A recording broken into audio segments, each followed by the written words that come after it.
This is A Different Perspective with Kevin Randle. A retired U.S. Lieutenant Colonel, Kevin Randle has been studying UFOs for nearly 50 years.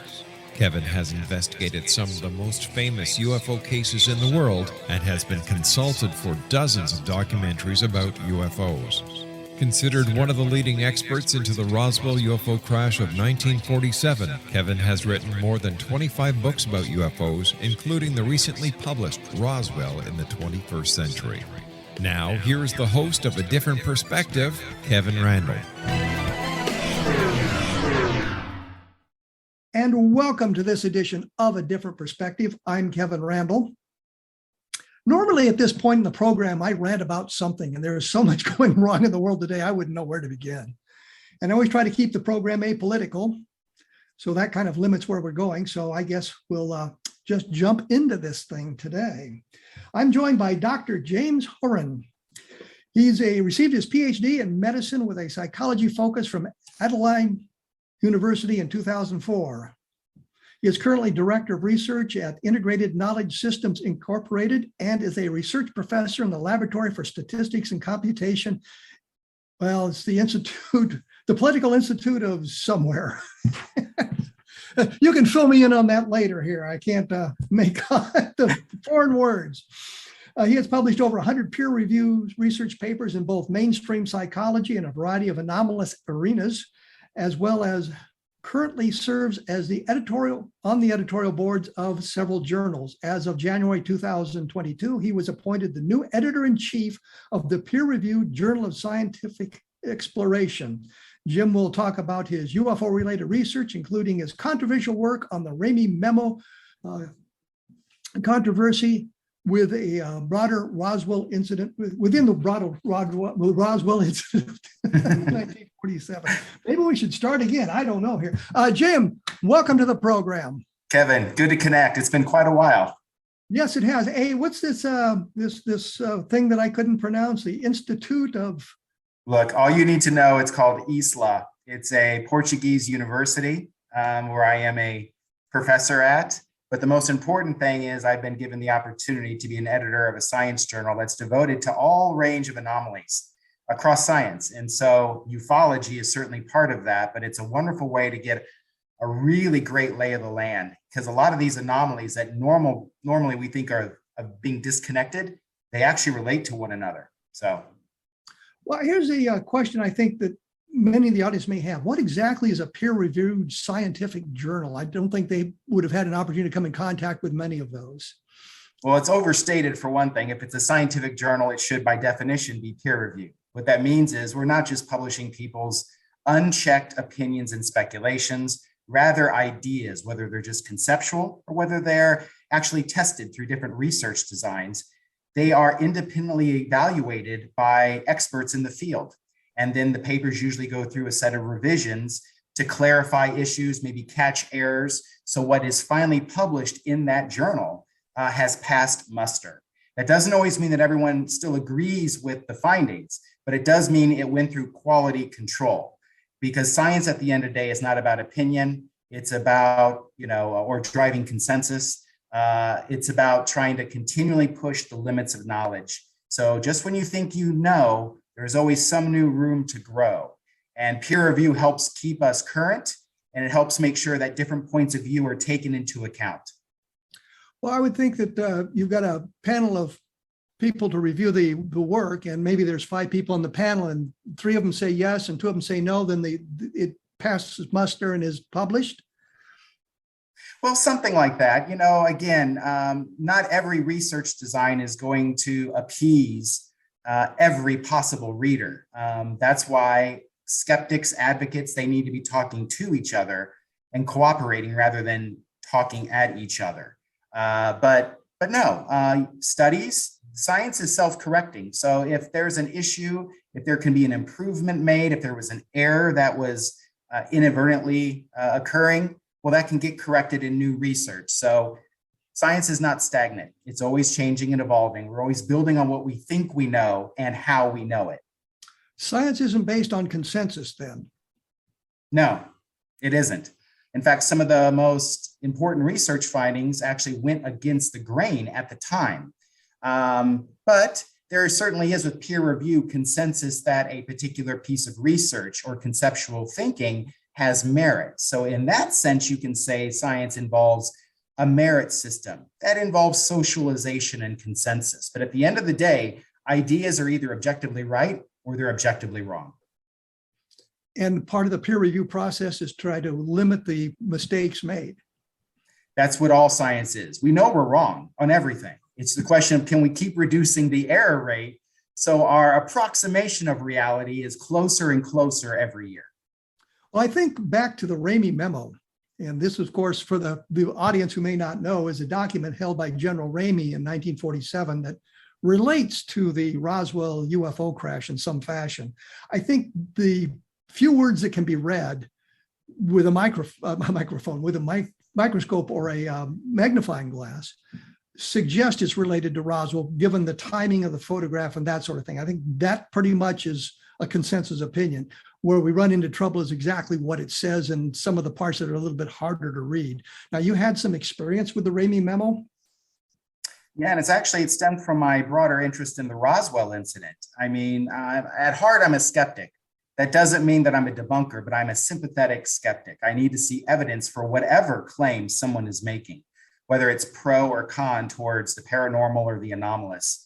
But there was something about the Roswell incident that always fascinated me because nothing about that case made sense to me, regardless of what the explanation was. If it was merely a weather balloon or a special weather balloon, the way that it was handled doesn't make sense. If it was a crashed extraterrestrial craft, the way it was handled doesn't make sense to me. And if it was a cover-up of an extraterrestrial crashing into a craft crashing into a weather balloon, it still didn't make sense. Nothing about this case, based on all the information that I've seen and really assessed, makes sense. And so that really intrigued me. It also was a case that was basically involved trace evidence. Now, a lot of UFO sightings, of course, they're eyewitness testimony. But with some UFO cases, there's actually trace evidence. Of course, Roswell involved a whole lot of trace evidence that was then confiscated by the military. So we don't have that. But there's other forms of trace evidence in the Roswell case, one of them being the Ramey Memo, which, of course, as you said, was a photograph during a staged press release, a staged press event that was aimed to sort of put to bed the idea that what crashed in Roswell in 1947 was an extraterrestrial technology. And what that photograph showed was, here's General Ramey kneeling down obvious debris of a weather balloon, but he's holding a piece of paper. And he just happens to be situated such that the paper is tilted towards the camera. And you can clearly see that there is writing, or what looks like typed writing, on this document. Now, of course, the controversy comes into play is, well, what's written on that document? And that has become almost a topic of religious fervor. You have people that are passionately saying that it's like, look, there's nothing there, or at least nothing you can read. There's clearly writing. He's holding a paper of something, but you trying to find exactly what it's saying is like looking at faces in clouds. You can see what you want to see. Then on the other hand, you have people that say, oh, no. We have blown up the images. We have computer enhanced them. We have really done a lot of computer analysis and in-depth scrutiny. And we can tell you actually what a lot of the letters are and what letters are being formed into words and phrases. And some people adamantly claim that what that memo represents is a smoking gun, that it basically talks about a crashed saucer with dead bodies, and it's referring to alien technology. Now there's a huge gap, between those two camps. And I tried to bridge those two camps with science. To me, as a psychologist, I've always studied the way that people interpret ambiguous information. Well, let me interrupt you. Let me interrupt you here because I do have a question. I think everybody agrees that something fell at Roswell. Is that correct? Oh, it's not that everyone agrees. Something did. The military admits it. Even further military explanations admit something crashed. It's a question of what crashed. Okay, so we've moved beyond the idea, well, maybe nothing happened there. It's just a complete and total myth on the parts of some people who want to believe in extraterrestrial visitation. but we know something crashed. So now we're working on the interpretation. What exactly crashed there? And that's where we get into the problems. Now with General Ramey, and we have to make this clear, I think that when you're looking at question documents, and that's clearly what we have in Ramey's hand is a question document, we rarely have the kind of provenance that we have for that document. Clearly it's General Ramey holding it because it's a picture of him holding it. We have the transmission time. A photographer named J. Bond Johnson photographed it on July 8th, 1947, and transmitted it over the newswire, the INS newswire at 11:59 p.m. on July 8th. Clearly we have the provenance. We know the date it was taken. We know who took the picture. We know who's in the picture. We're now looking at a very small portion of that picture. Now you mentioned, before I diverted the conversation here, you mentioned that it's the interpretation of what's on that memo. I think we can all agree that some of those words can be read, because if you have an 8x10 blow up of that area with a magnifying glass, you can actually read words. I think Fort Worth, Texas, and weather balloons are two of the words that stand out on the way Yes. that it was held. And regardless of whatever context you give people, we did a study, you and I together, that was published in the Journal of Scientific Exploration. So it was peer reviewed, where we had 3 groups of participants, research participants. One group was told that this related to the Roswell incident, meaning that some people thought it was a crashed UFO, alien technology, and that this was a secret document related to the details of that crash. Then we asked them to try to decipher what is on that secret document. We had another group where we told them this is also a secret document that related to the testing of the atomic bomb, World War II. And we wanted them to see if they could decipher what it said. The third group, we told them it was just an old document. We were trying to understand what was on it, but we gave them no further context. And across all 3 groups, everyone was able to see the words, or most people in those groups, but Fort Worth, Texas, with Texas being the acronym, the abbreviation there, balloons, and sometimes people saw the word weather in front of balloons. And what was the last one? Weather balloon and story, the word story, which was very interesting. And in some of the other groups, you also saw a good amount of people saw the word land, L-A-N-D. So whatever that document was, I think we can all agree, yes, it related to Roswell. It was part of whatever that staged press event was with General Ramey. But I don't see any evidence from all the research I've done to date that says, yes, we found the smoking gun. There is military teletype that refers to crashed alien technology. At best, we know that something landed related to balloons. They had weather, perhaps. Something landed. It was Fort Worth, Texas, but nothing that's clearly a smoking gun. That's what we found. One of the things that I was involved with just a couple of years ago was another attempt to read the memo, and they used equipment that would take it down basically to scan the negative down to the microscopic level, and then rebuild the whole thing, eliminating the noise that is collected on the negative, and the noise being the dirt and the fingerprints and all of that thing from the 70 years of its existence. But they were unable to divine anything new from that sort of activity. But I think that one of the things that comes out of all of that is we've reached a point with the memo that technology isn't going to be able to resolve the rest of the messaging. I don't believe so, not at all. The only thing that could possibly resolve it is if we happen to find in the historical record a copy of that very memo that Ramey was holding. Then we can absolutely know for certain what's on the paper. Well, but people forget, after we publish our study, I was crucified, and I guess to an extent so were you, right? Where there were camps of people that were very much in favor of this being the smoking gun for the Roswell incident, and they tried to tear apart all of our methodology and the statistics. And it was, again, almost like a religious fervor, the reaction to the results.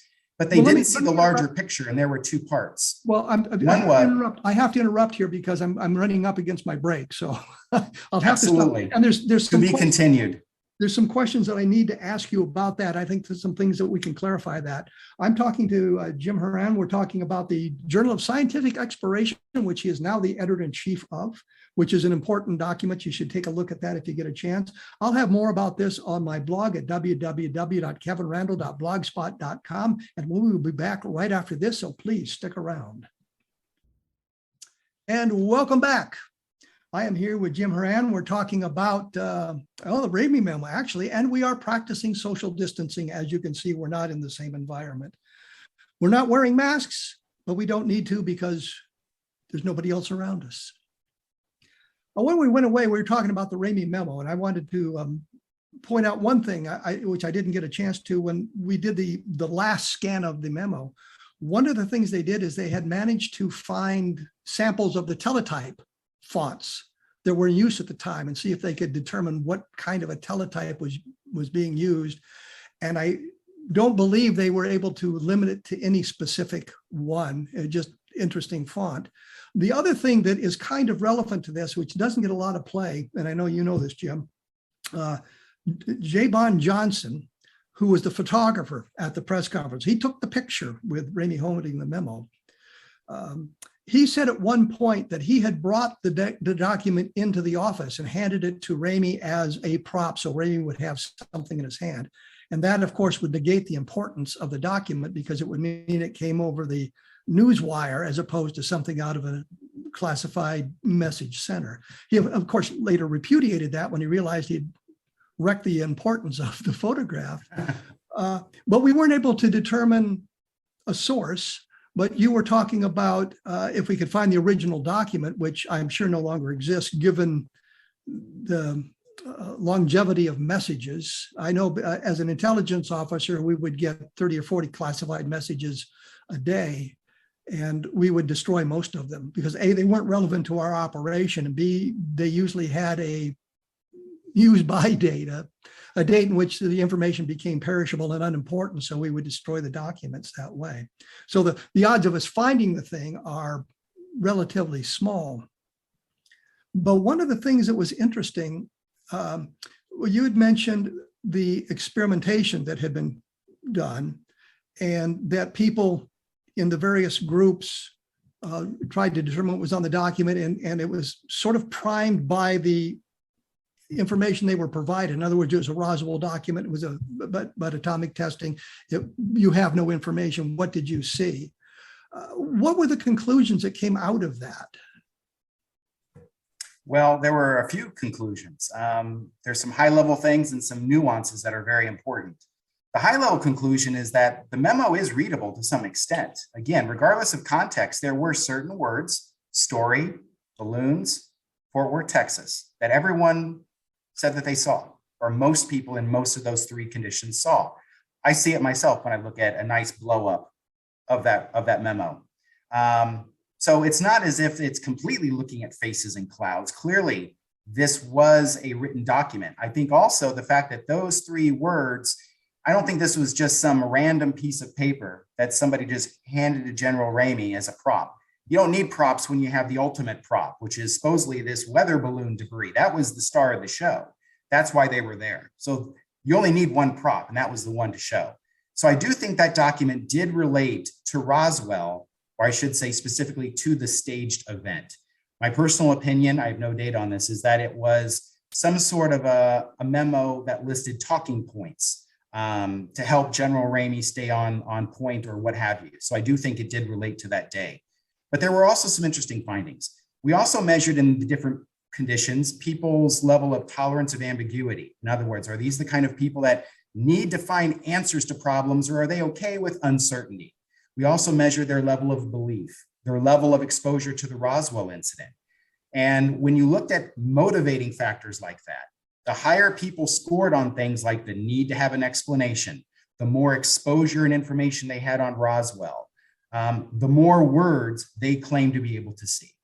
So clearly psychology impacted what they were seeing. The more time that people spent trying to decipher the memo correlated with the more context you gave them. So the pro UFO group, they were all in. They squeezed every ounce of the time that they had. The people with atomic bomb testing, second most time spent trying to decipher that memo. The control condition, people skimmed it. They gave their obvious, what seemed to be the terms, the words, the letters that jumped out at them, but they spent the least amount of time trying to decipher it. So you cannot negate, even if you don't like the findings, I'm sorry, you can't negate the role of psychology in this. And in fact, there has been some sort of independent corroboration of this. There was a study published in the last 3 years or so in a mainstream journal people can find online, where basically the same research design of different control groups given different instructions trying to read and interpret text, except instead of the text being on a memo, it happened to be writing on the Shroud of Turin. There is some computer analysis that suggests there is Latin text actually imbued in the Shroud of Turin. The question is, what does it say? And so without citing us, without even knowing about our study, that research team on a completely different issue, at least conceptually, went about the same general procedure, and they tended to find the same things. Sure, people can see images and patterns and letters, but depending on your context depends or dictates what you tend to see. So we know psychology does influence the way that people see and believe in the Ramey Memo. What's interesting is my PhD dissertation was on how belief structure influenced the identification of ambiguous stimuli.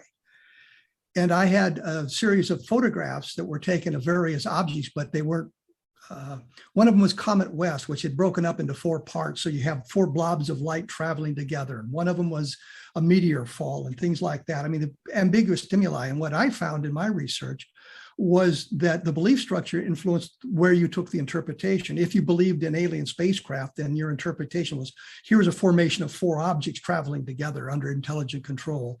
If you were very religious, you might see that as some kind of a ghostly image. It was a ghost that was seen there. So the belief structure influenced it, your identification of the ambiguous stimuli as well. I think that's what all of this research has proven to us, that it is related to where you are in your life is how you identify this.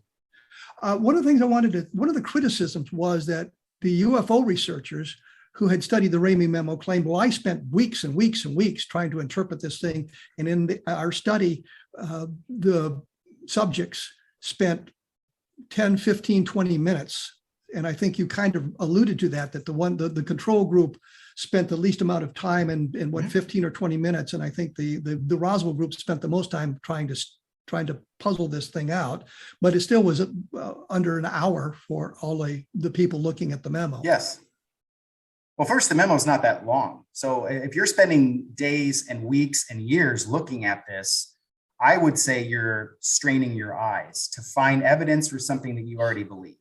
Either there are patterns that look like letters and you can clearly tell what those letters are, and those letters either do or don't form certain words. To me, it's like filling out a crossword puzzle, okay? It's like, it should be very, very obvious. And if you have to keep straining or using new groups, new technologies to try to see, wow, is that the letter E or is it the letter F? I would say that you're only proving the point that it's ambiguous stimuli. You don't know. And all you're doing is straining your eyes, sometimes literally, sometimes metaphorically, to try to find meaning in chaos. Now, what people don't realize from that original study that we published was we said, hey, there might be independent analysis or new technologies that might be able to detect patterns in a way that the human eye can't, and that there needs to be further research. We certainly didn't debunk the memo. That certainly wasn't our intention. And most people don't even realize there was a follow-up study that was published. I didn't do the study, but I facilitated it thanks to a grant from the Fund for UFO Research. And it was published as a monograph in 2004, 2005. And it was called A Search for Meaning in the Ramey Memo. And I actually sent out, not negatives, but the scans of the memo to 3 independent laboratories around the world, including one of the laboratories that did analyze the Shroud of Turin that found the Latin writing on the cloth. And I, again, didn't tell them too much about what the controversy was. Now, if they did their own research or if they happened to recognize it, I couldn't control for that. But just getting any lab to take time to pro bono look at those scans and try to give me an assessment of what does it say, I thought was a win. and I had 3 independent laboratories do the analysis. Each used their own computer enhancement techniques. I didn't dictate anything to them. I only gave them the material and asked for them a simple question. What, if anything, does this say? And all 3 labs said the exact same thing, although they used different words, and that is, you can't read it. That the noise to signal ratio, the resolution of the image is such that, yes, you can tell there are certain letters, you can tell that there's writing, but to try to distinguish specific words in a reliable way that they would attest to in court, no. Let alone strings of words and claims that have to do with alien technology, no. So it wasn't just our study. We had 3 independent labs use their own state-of-the-art technology to try to enhance and interpret the memo, and they all came to the same conclusion. Interesting, but not conclusive.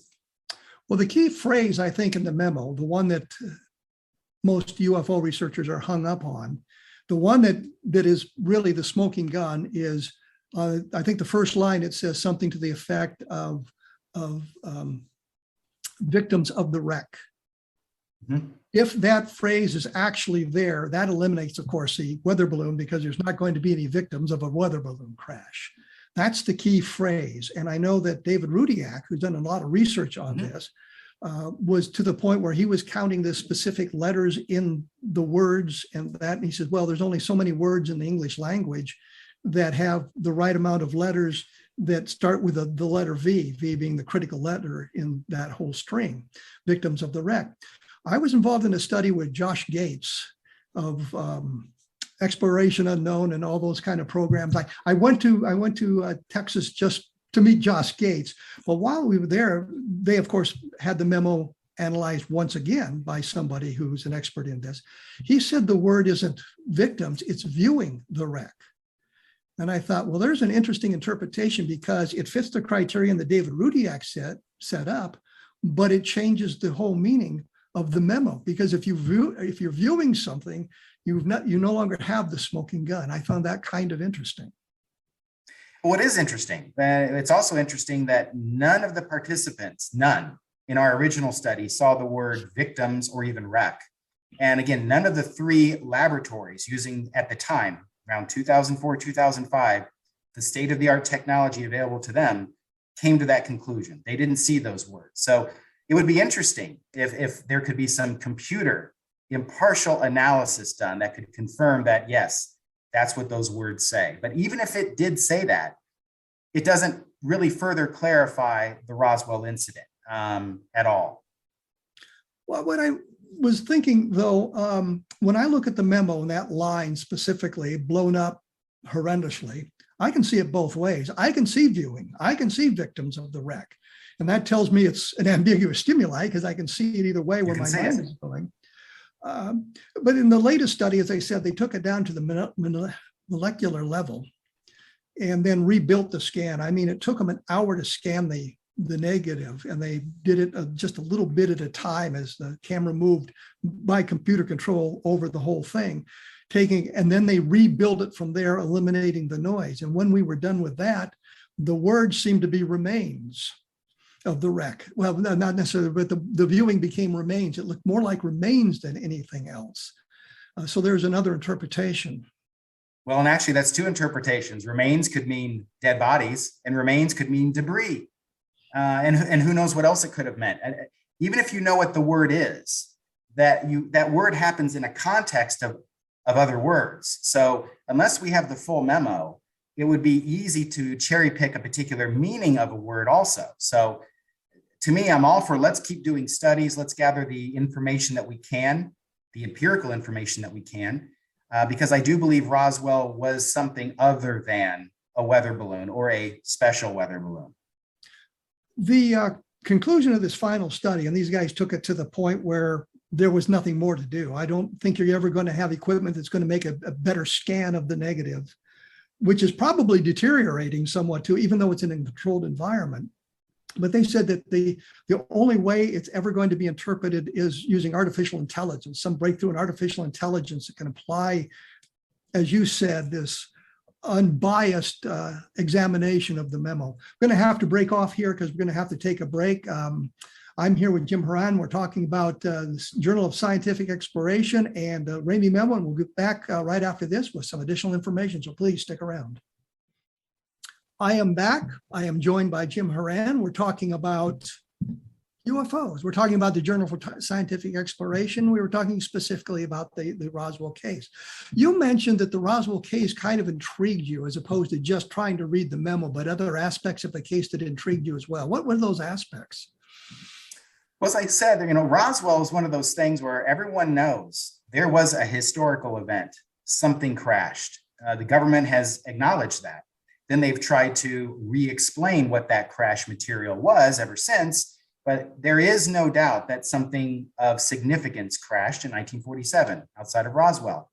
But the way that the whole thing was handled, from the debris pickup to the way it was communicated at the different points in time, the way that it's been handled ever since, nothing about this case made sense to me. It screamed of somebody scrambling to try to find a narrative that would stick. And one of the early forms of trace evidence in this case was when I was at the Roswell UFO Museum and Research Center in Roswell. There was at the time a deathbed confession that was being promoted in a monograph along with a video called the Jim Ragsdale story, where there's this old guy and he claims he was out with a girlfriend in a pickup truck in the middle of nowhere, having some fun. And then he watches as this craft crashes into the desert. He claims to have seen it. He also claims that he saw dead bodies of aliens. And he signs this deathbed confession. And again, this was another piece of evidence that was cited as the smoking gun. And at the time, I just was looking at that like, oh my goodness, here's an actual written out affidavit with a lot of details of this supposed event that would actually be case closed. It was an alien craft. And I remembered at the time, just being, again, a psychologist, I read a lot of journals, I keep track of a lot of different experts in different fields with different approaches. There was a colleague of mine in Canada named Stephen Porter, who was doing a lot of research on something called statement validity analysis, or SVA. And he had claimed that it's a technique that you can analyze language using different linguistic structural analysis. And you can basically determine with a certain level of probability whether that narrative reflects someone's authentic memory. In other words, they believed what they were saying, or deliberate fraud. They were distinctly lying in giving that testimony. It's a technique that's been used in Europe and specifically Germany in sexual abuse cases with children to try to determine whether what they were saying is it likely true from their point of view, or is it obviously fabricated. And I thought, oh my goodness, here's a technique we could use to analyze the affidavit. And this was actually before the Ramey Memo stuff. And I sent the documents to Stephen, he analyzed it, and it came back as it wasn't truthful. And so I published that article too. And that's at that point, I became public enemy #1 to Roswell, New Mexico. So I'm known as this skeptic about Roswell, but not long after that study was published, and I debate whether I should even tell you this, but there was something that personally happened to me that actually both concerned me and then also spurred me on to do more research. And I'm not going to call it a Men in Black encounter, but it was very MIB-esque. And it was a time when I was living in student housing, getting my master's degree in psychology. And my wife at the time was the assistant director of student life. It was her job to help students with programming, anything logistical or administrative related to housing there on campus. And so she was responsible for things like passing out keys, working with vendors to get things repaired, electricians, plumbers, that sort of thing. And I remembered after that was published, that original article on the Jim Ragsdale story, I got a very strange letter, strange to me because it was out of nowhere. It was a very short letter. And it was from, and I quote, the Department of Defense Analytics. And it simply said, saw your article, I'm paraphrasing, basically, saw your interesting article, would love to know any other research that you've been doing that hasn't been published along with its material. I didn't respond to that letter. I didn't respond. I don't know if I still have that letter. But soon after that, there was a very weird event that happened that I only learned about later from my wife. She said, and I told her about this letter later on, because I just put it aside. I didn't want to have anything to do with sharing information. I didn't want to get involved with the military, if that's what this was. It was just a project, a study that I did because I was interested. But after I showed my wife this letter, she said, "Oh, that's interesting.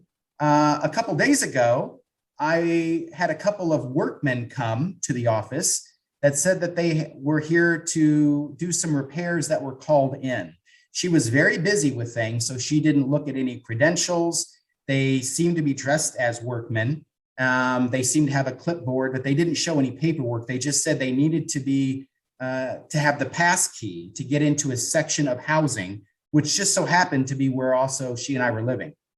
And she gives the pass key, thinking nothing of it at the time. But as she reflects on it, she doesn't remember getting back that pass key. She went to later look at work orders from students that may have either called in to different vendors like electricity, cable, water, whatever. Nothing was called in. There was no record of work orders. She never saw them again. And there was no pass key that was returned, even though later they found it in its place. And she thought that, wow, that was completely unlike any other interaction that she's had with utility workers. And nothing like that has ever happened since. And it just happened to coincide with around the time that I also got that letter that I never replied to. Well, you know that I'm probably the first person to have talked to Ragsdale about his experiences. Well, as a matter of fact, I believe you were an individual that wrote a letter to the editor after I published that research saying, hey, it just so happens there's other people looking at that testimony too, and maybe you didn't need to go to all that trouble. But be as it may, it was another example of, again, we're not looking at opinion and speculation. There was a scientific technique that we can apply to the very limited objective data that we did have in this case. So it was a way to try to corroborate what we thought we knew. But yes, I learned later, thanks to you, that you indeed were down the same path. Well, what's interesting about all of this is after we first learned about the Ragsdale testimony, Don Schmidt and I learned about the Ragsdale testimony, I would start my presentations with, this starts out like every science fiction movie you've ever seen. The couple out in the desert Southwest, doing things they're not supposed to be doing, and the thing crashes right in front of them. Think of The Blob with Stephen McQueen. Steve McQueen, he was called Steve McQueen. Right. But later on, I got a call. We were in Roswell for one of the festivals and got a call from one of Jim Ragsdale's children, saying that the helmets on the 15 bodies were made of solid gold. And I can think of no metal more useless for a helmet than gold. It's heavy and it's soft and would probably break your neck. But they had buried the helmets out there, and for $5,000, he'd tell me where the helmets were. I'm thinking, why don't you go out there and dig one up yourself? And then you have the gold, I mean, am I idiotic? But I think the Ragsdale testimony has been pretty well discredited. Yes. Basing on the changing of the story and all of that sort of thing. And it's too bad, because it was a nice way to start the presentations. It's a great story, but that's all it turned out to be. But that wasn't because researchers were going back and forth based on speculation and opinion. It was because of due diligence, investigation, and to the extent possible, objective analysis. And you would hope that that kind of mentality wouldn't be controversial, especially as applied to the Ramey Memo, but that would be embraced, it would be celebrated. And it should be applied to all of the aspects of the Roswell incident, as well as ufology. Did you ever look at the MJ-12 documents at all? I know about them. I've looked at them myself. Well, not the entire thing, but scans of a lot of the material. But I never took it upon myself to try to pursue any kind of research with it. Well, there's a number of fatal flaws that I think we've identified. Not only does the code word magic or majestic no longer work, because we found a legitimate document named with the code word of majestic on it. It had to do with logistics and nothing to do with alien spacecraft. But there would be no point, there's no point in this whole thing where you would have the same code word being used for two separate projects, because if you did that, then someone who's cleared for Majestic might inadvertently get the stuff that he's not cleared for, and vice versa. So they control the use of code words, and we found the legitimate code word. I just wondered if you'd ever done anything with MJ12, but apparently not. No, it's fascinating. And it's one of those things that, if it is a hoax or if it is disinformation from another source for whatever reason, still a hoax, there is a tremendous amount of effort that went into that. And that only shows you the extent to which researchers need to be diligent. They need to check their belief systems, their ideologies at the door. And they need to then go also the extra mile to put the same amount of effort and analysis as some people have put into hoaxing.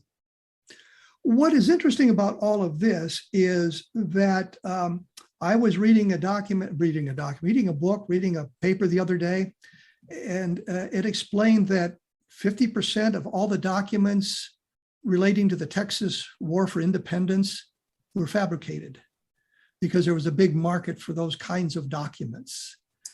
And again, you've got, I think it's called the De La Peña Diary, which is something that took a lot of work and effort to do.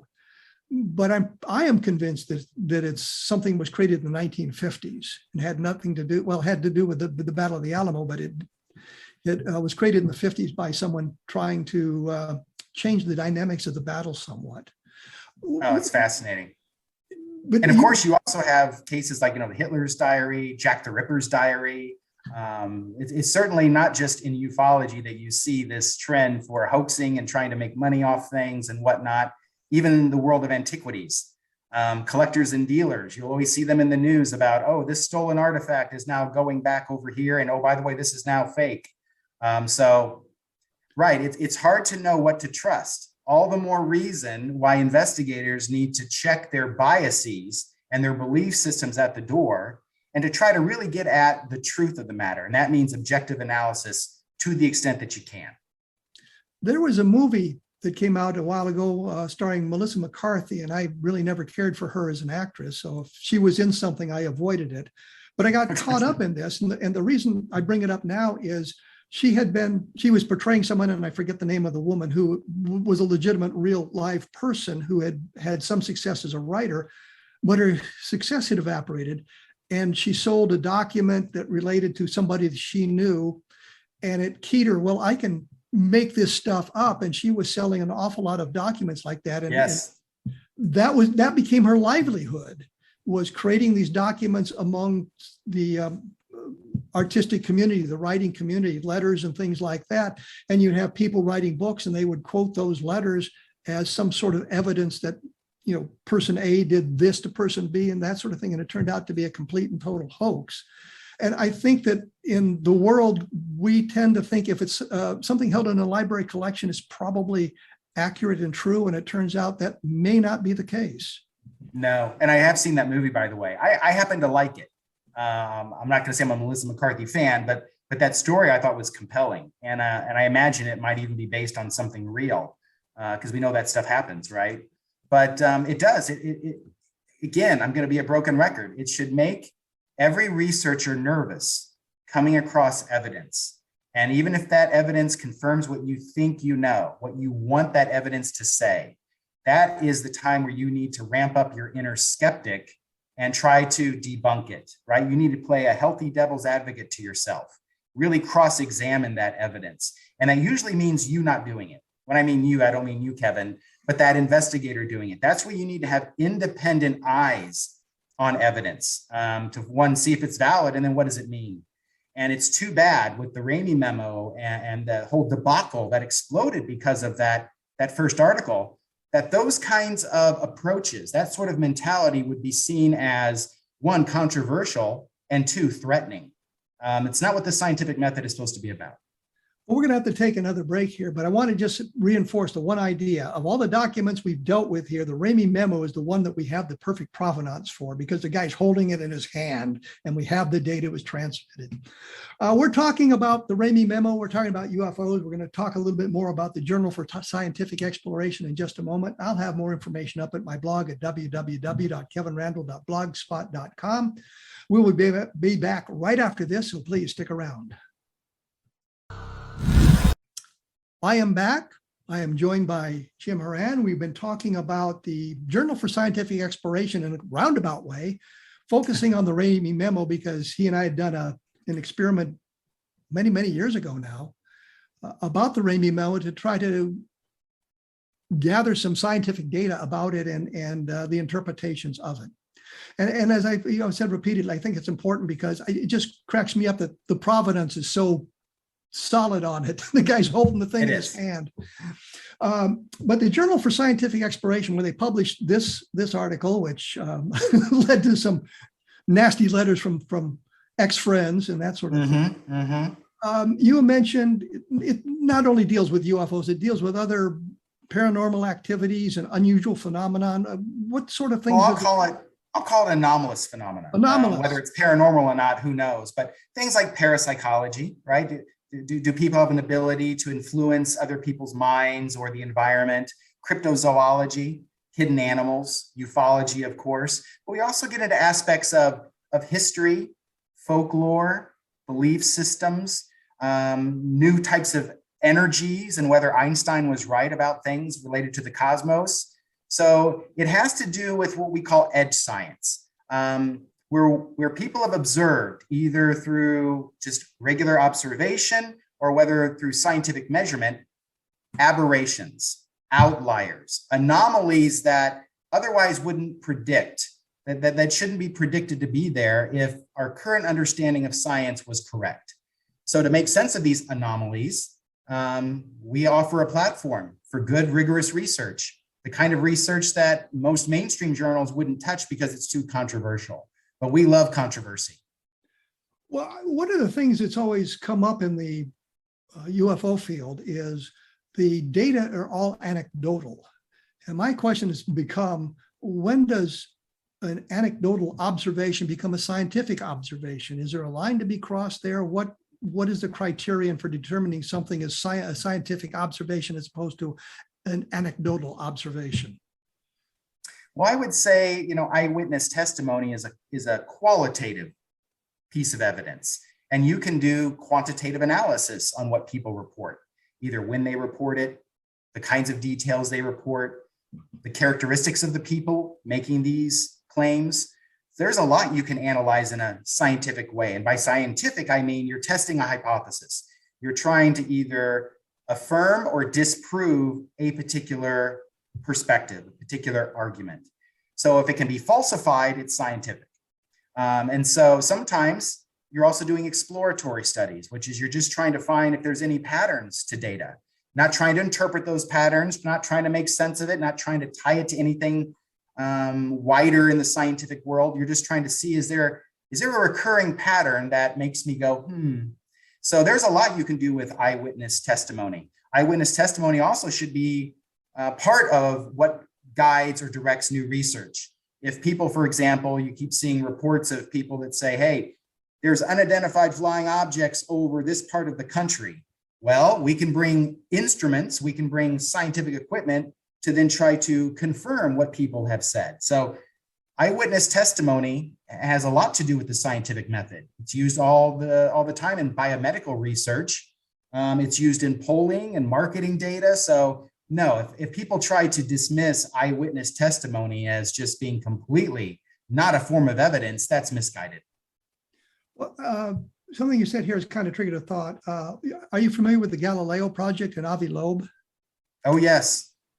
What do you think of that? Well, as a matter of fact, he was part of a symposium where and it's on YouTube, part of the Society for Scientific Exploration. That's the association that sponsors our journal. And so you can be a member of the association and have access to symposiums and talks and conferences. And there is a YouTube presentation, sort of a TED Talk of sorts, on that very topic that people can look up for free. It's fascinating. And I think most scientists, especially ones that deal with astronomy, cosmology, physics, would say that just statistically speaking, when you look at the vastness of the universe, there's almost certainly intelligent life somewhere else, or there has been in history. And there probably are, according to the Drake equation, right? Just within our own Milky Way galaxy, there could be thousands of intelligent civilizations.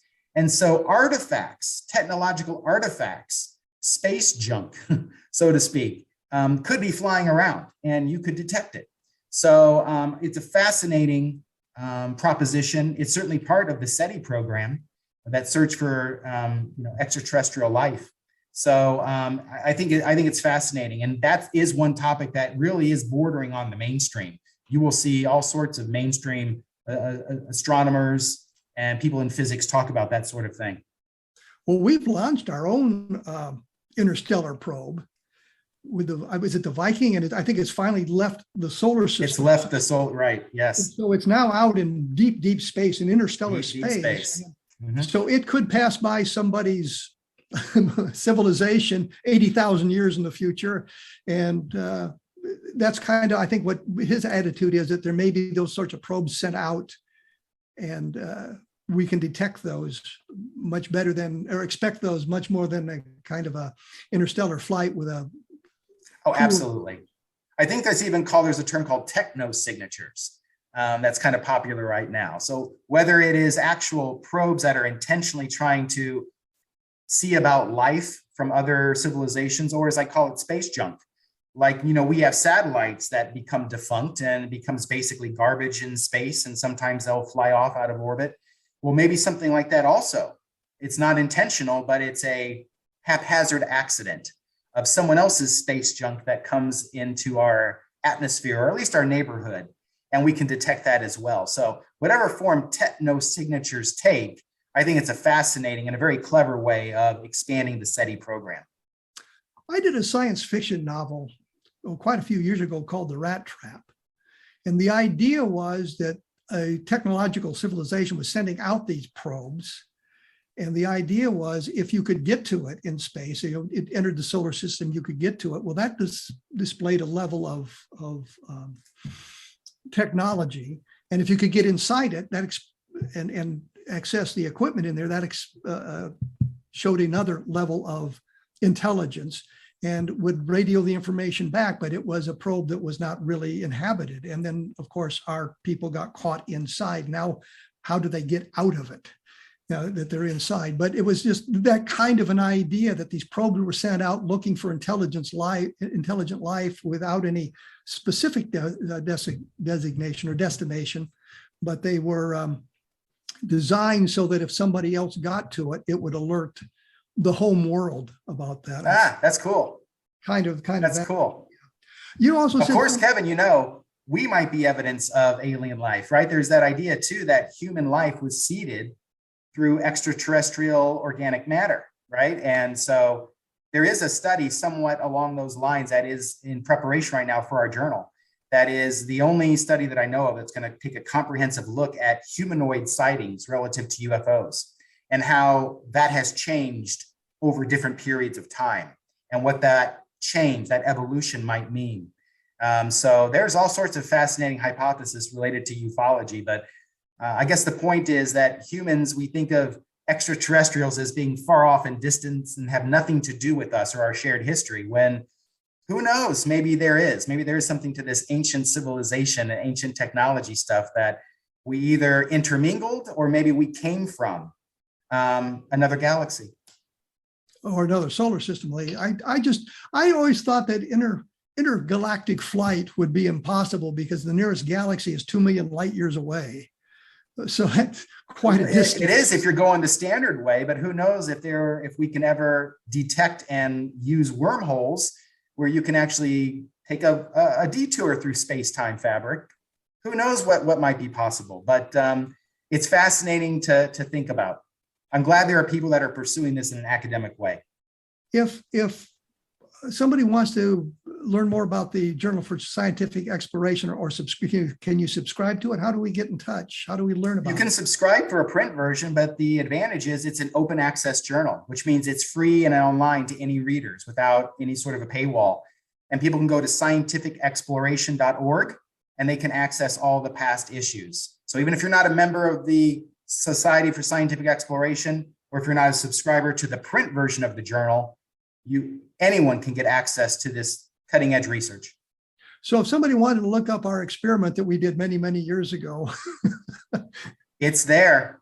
It's there. as is the Jim Ragsdale stuff, as well as other ufology topics. But we're yet to hear the end of Roswell. I think this is one of those cases that is never going away.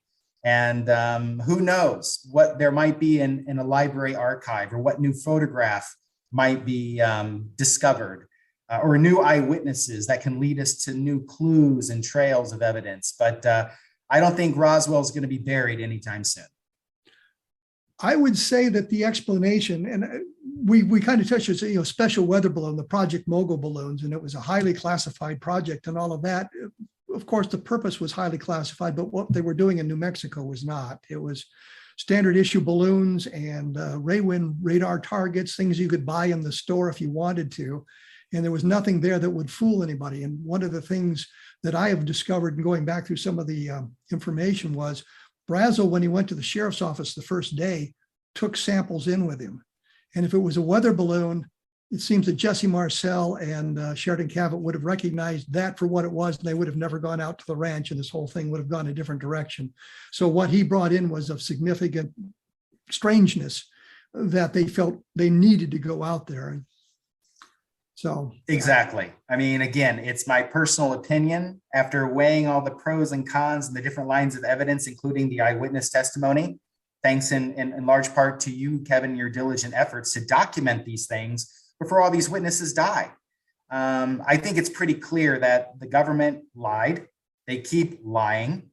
And I don't know what the final explanation is, but as one person said, I think the extraterrestrial hypothesis is the least offensive explanation here. The thing we have to take a look at is the government themselves, when they did their big fancy report in the mid-1990s, eliminated everything but Project Mogul. And if we eliminate Project Mogul, then you're left with nothing. How do you explain You're left with it? Nothing, right? Is that sufficient to leap to the extraterrestrial? And for many, many people it is. Others want something a little more concrete than, well, we've eliminated all the explanations. And I think if there was a logical explanation that they would have come up with, they would have come up with it in 1995 to explain something that happened in 1947. There's obviously nothing's going to be classified anymore. The security is unnecessary now, and they would have trotted that out and said, here's what Exactly. it was. It's infuriating because somebody knows. This isn't one of those mysteries like Atlantis where there's no one that actually knows, right? This is a mystery that there is an answer. The mystery is known to at least one person, if not many people. It's just not being shared with everybody else. So that's what's so frustrating is there is an answer to be grabbed, but it's being withheld. And my suggestion is that had there been a terrestrial explanation, they would have trotted it out. And since they didn't, they have no terrestrial explanation. They would have gotten it right the first time. Again, the way that it was handled makes no sense, regardless of what the explanation is. So clearly, this was not just a weather balloon or a special weather balloon. Something remarkable happened. And maybe it involves something that has to do with stealth technology, maybe from the Russians or whatever, who knows? But the fact is, we do not have the full explanation, and it certainly was no weather balloon. It just wasn't. Well, Jim, I gotta let you go here. Normally, I cut people off long before this, so I can go into my Sorry. spiel, but the conversation has been so interesting, I didn't want to do that. Once again, it's the website is www.scientificexploration.org, and you can access all the journals, the JCS journals. They make for fascinating reading. There's book reviews in there, so if you a book on UFOs or something, you can see interesting reviews there. Jerry Clark did a wonderful one on the Aztec crash. Book Yes. I just loved. Jim, thank you so much. My pleasure, Kevin. Thank you so much. Okay. This was me and Jim Houran talking about the Roswell Memo, Ramey Memo, and all of that. Next week, with luck, I will be joined by Claes Sven, who is a Swedish UFO researcher. We'll chat with him about UFOs and his book. And I will be back here in about 167 hours with more conversation about UFOs and that sort of thing. Thanks for listening, and I'll see you later.